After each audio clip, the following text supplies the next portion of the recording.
जो लोगों के घरों में काम किया करती थी। मोनू, मैंने खाना बना दिया है, तुम खा लो और स्कूल चले जाओ, और स्कूल से सीधा घर आना। अपने उन आवारा दोस्तों के साथ घूमना मत। हाँ माँ, ठीक है। सरला सुबह सुबह घर से निकल जाया करती थी। उसके बाद मोनू उठकर तैयार होकर स्कूल के लिए निकलता था। घर से बाहर निकलते ही उसे उसके दो लफंगे दोस्त मिल जाया करते थे। अरे मोनू, आज तूने इतना वक्त क्यों लगाया रे? तुझे तो कहा था ना आज जल्दी आ जाना है। रास्ते में आम की दरख्त पे आम तोड़ना है। हाँ, मुझे भी इल्म है, लेकिन किसी दरख्त से आम तोड़ना तो चोरी है ना। ऐसा किसने कहा तुझसे? जो पकड़ा गया वो चोर। हम लोग आम तोड़ेंगे और वहाँ से फरार हो जाएंगे। अरे, लेकिन हमारी वजह से उस दरख्त के मालिक को तो नुकसान होगा ना। होने देना, हमें क्या, हम तो बस मीठे मीठे आम खाएंगे। अब तो फजूल का तकरीर ना दे, चल हमारे साथ। पप्पू और बंटी मोनू को उस आम के दरख्त के पास ले गए। दरख्त पर बहुत सारे पके हुए आम लटके थे। मैं ऊपर चढ़कर आम फेंकूंगा, फिर तुम दोनों जमा कर लेना। ठीक है। पप्पू चार दीवारी के सहारे दरख्त पर चढ़ गया और पके हुए आम तोड़ने लगा, और नीचे खड़े बंटी और मोनू आम जमा करने लगे। पप्पू ने कई सारे आम तोड़ लिए, और फिर बंटी ने देखा कि एक शख्स डंडा लेकर उसी जानिब आ रहा है। अरे पप्पू, नीचे उतर, मालूम होता है दरख्त का मालिक आ गया। अरे बाप रे! पप्पू फौरन जमीन पर कूद गया और फिर तीनों भागने लगे। कुछ फासले तक उस शख्स ने उनका पीछा किया और फिर वो थक कर रुक गया। तीनों दौड़कर पार्क में पहुँचे।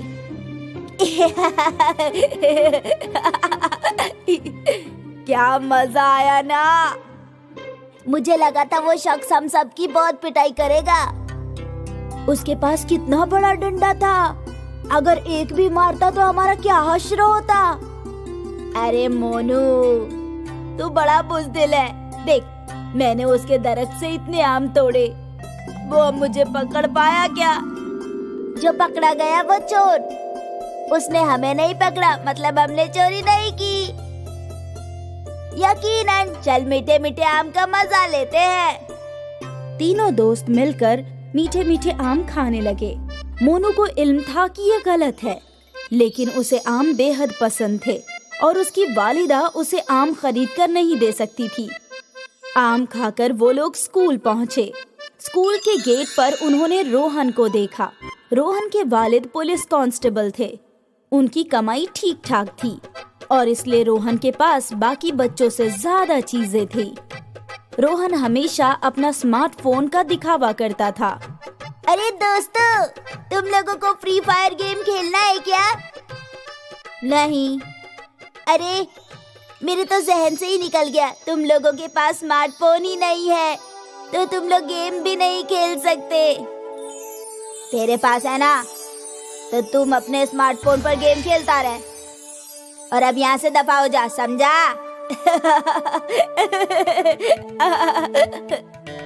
रोहन हमेशा इन तीनों को परेशान करने के बहाने तलाशता था। रोहन की बातें मोनू को अच्छी नहीं लगती थी, तो इसकी मत सुना कर। हाँ, यह गंदा है। मोनू स्कूल में और स्कूल के बाद भी यही सोचता रहा कि काश उसके पास भी एक स्मार्टफोन होता। और स्मार्टफोन का ख्वाब देखते देखते मोनू सो गया। अगली सुबह सरला ने मोनू को उठाया। आज इतवार था। सरला और मोनू दोनों छुट्टी पर थी। अरे अम्मा, आज तो सोने दो। अब क्या सूरज सर पर आ जाएगा तब उठोगे? थोड़ी देर में उठता हूँ ना अम्मा। सरला ने आखिर मोनू को उठा ही दिया। कुछ देर में मोनू चाय पीने बैठा। अम्मा, मैं अपने दोस्तों के साथ साइकिल चलाने जा रहा हूँ। ठीक है, दोपहर तक लौट आना। हाँ, आ जाऊंगा। अच्छा सुन, तेरे दोस्त मतलब बंटी और पप्पू तो नहीं? अम्मा, तुम फिजूल में उन्हें बोलती रहती हो। वो दोनों बहुत अच्छे हैं। नहीं बेटा, वो बच्चे अच्छे नहीं हैं। किसी से भी जुबान लड़ाते हैं, चोरी करते हैं। उनके साथ रहेगा तो तू भी खराब हो जाएगा। तू उनके साथ हरगिज नहीं रहेगा। ठीक है अम्मा, नहीं रहूंगा। अब इजाजत दीजिए। मोनू ने अपनी साइकिल उठाई और चल पड़ा। वो अपने दोस्तों के साथ मैदान में पहुंचा और तीनों मिलकर करतब करने लगे।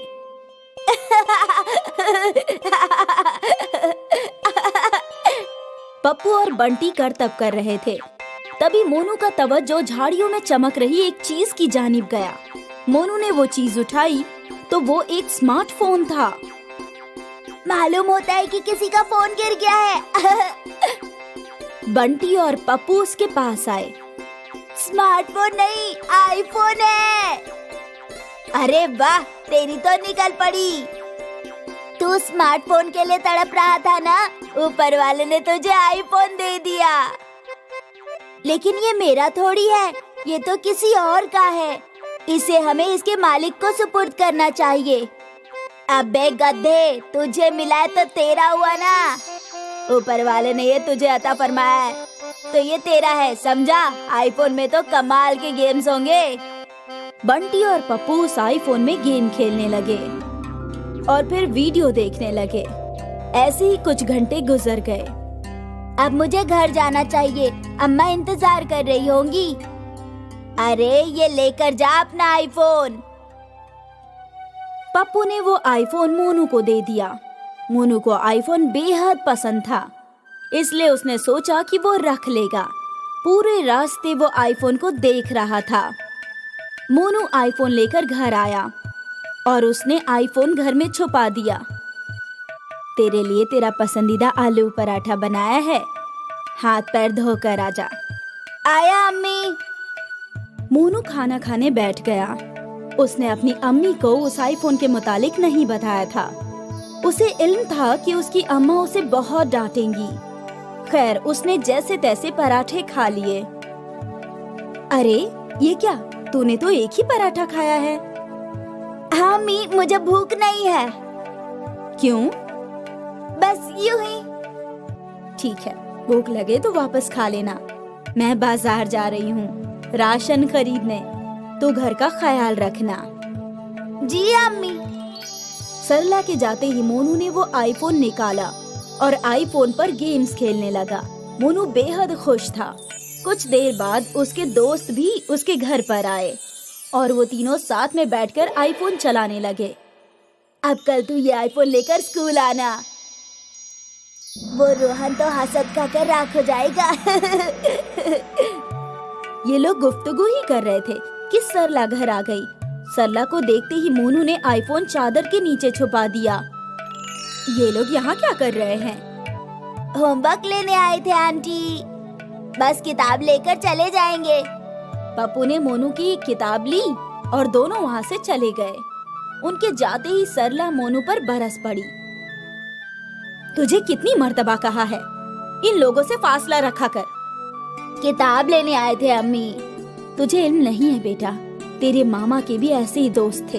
तेरे मामा बहुत अच्छे थे, लेकिन जब उनके दोस्तों ने कहीं चोरी की तो पुलिस तेरे मामा को पकड़ कर ले गए और उस रोज से हमारे पूरे खानदान को बुरा समझते हैं लोग। मैं नहीं चाहती कि तेरे साथ ऐसा कुछ हो।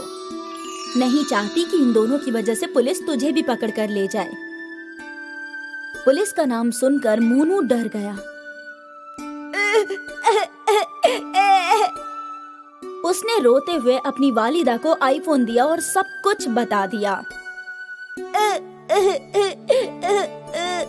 मैंने चोरी नहीं की अम्मी। किसी की चीज उन्हें बगैर बताए लेना चोरी ही है। नहीं अम्मी, मैं चोर नहीं हूँ, मुझसे गलती हो गई, माफ कर दो मुझे। तभी वो आईफोन बजने लगा। सरला ने फोन उठाया। जी, अब मैं बाजार की निचली गली से बोल रही हूँ। ये फोन मेरे बेटे को रास्ते में मिला था।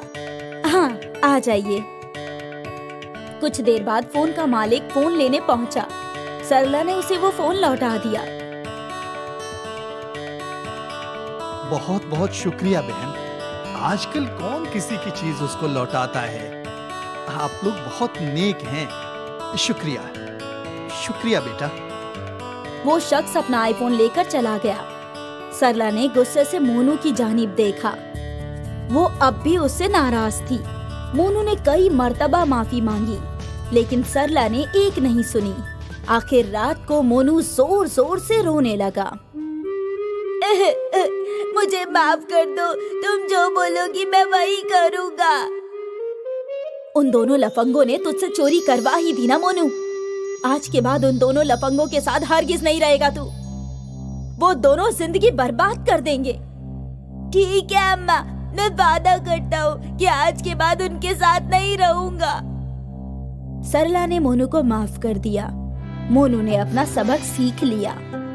उस रोज के बाद मोनू कभी पप्पू और बंटी के साथ नहीं रहा। उसने अपनी बुरी दोस्ती छोड़ दी।